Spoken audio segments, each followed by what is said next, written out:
C'est Mme Touré Fatoumata Tandina, présidente de l'association pour l'autonomisation de la femme et la paix.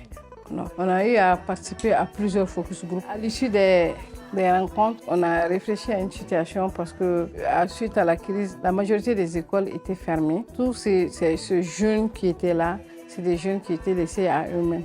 Donc, le constat qui est ressorti des échanges, c'est que tous ces jeunes ont été vraiment enrôlés par les groupes extrémistes. Donc, il fallait réfléchir à la question et trouver comment on peut résoudre ce problème-là.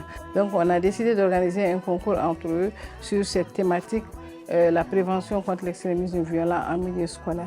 Donc, on a sollicité l'accompagnement de RAP par rapport à ce projet et qui a validé ce projet. On a organisé la première édition de ce concours entre les établissements d'enseignement classique. Donc, en utilisant des jeunes, que ce soit eux-mêmes qui formulent des expressions. Donc, c'est ce qui permettait aux autres enfants qui suivaient d'assimiler facilement le message.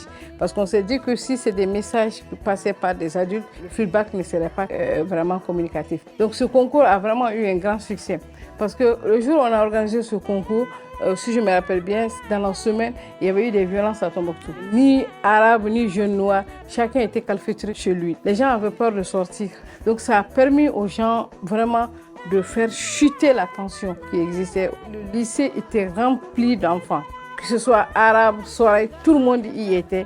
Donc ça montre réellement à quel point c'est très très important de pouvoir faire la sensibilisation dans le milieu scolaire. On s'est dit qu'il fallait étendre. Parce qu'à la première édition, il n'y avait pas les franco-arabes.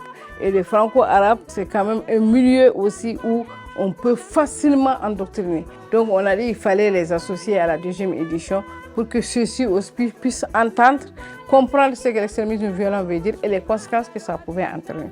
Donc à la deuxième édition, on a pu avoir l'IFM et GIR qui nous a accompagnés. Mais les autres lycées étaient un peu réticents. Il serait bon qu'on puisse continuer les activités de concours pour la prévention contre l'extrémisme violent en milieu scolaire pour que ces lycéens aussi puissent venir.